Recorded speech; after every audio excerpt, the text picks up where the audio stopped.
Caldwell Fitness, and today's video is going to be about how to build your bench.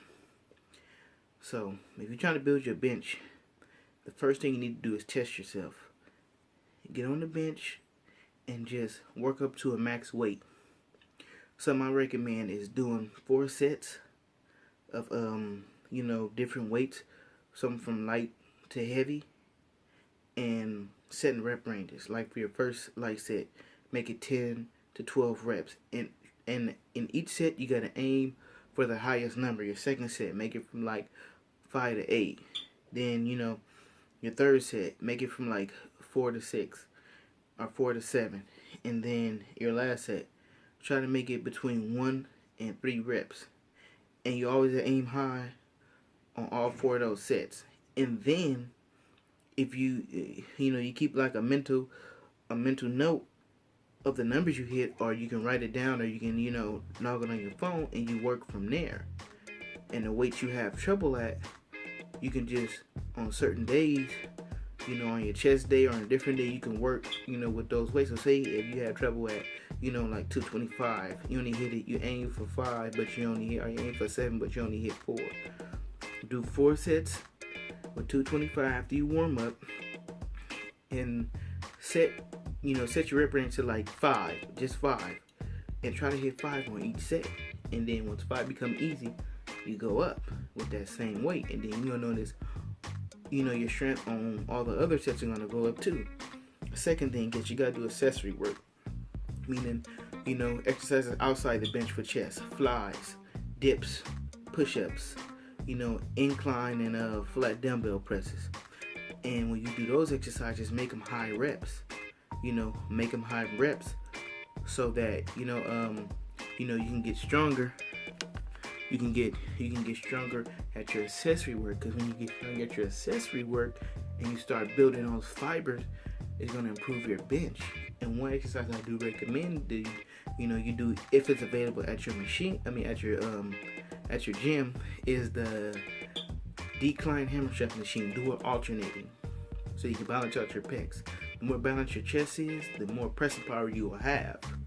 And the third thing is sometimes you gotta do high volume. Like, meaning you can do, say if you're doing chest that day, throw some incline work in there, but also throw strength work in there. And you gotta set numbers again. You gotta try to hit those numbers.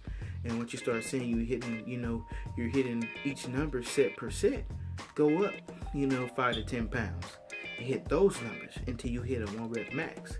Like, something I'll do is, say if I go from 225 or 205 all the way up to like 255, if I'm hitting all my numbers doing those sets, I'm gonna keep going up until I hit a 1 rep max.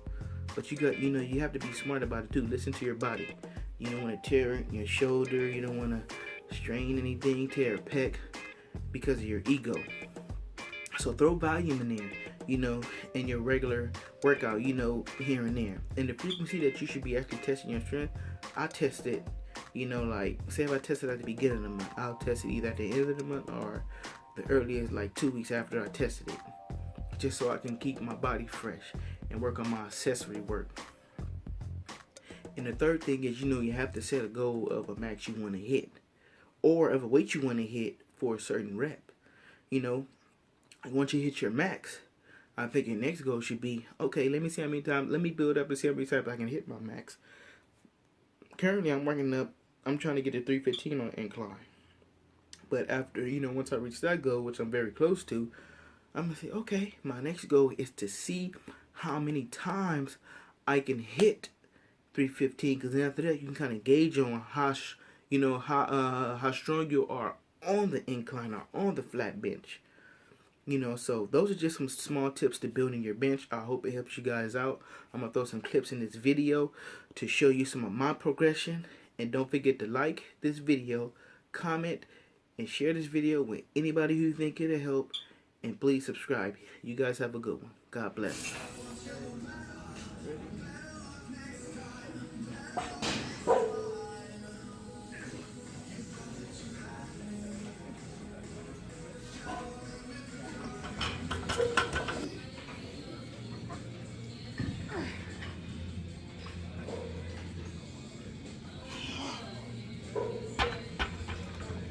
back.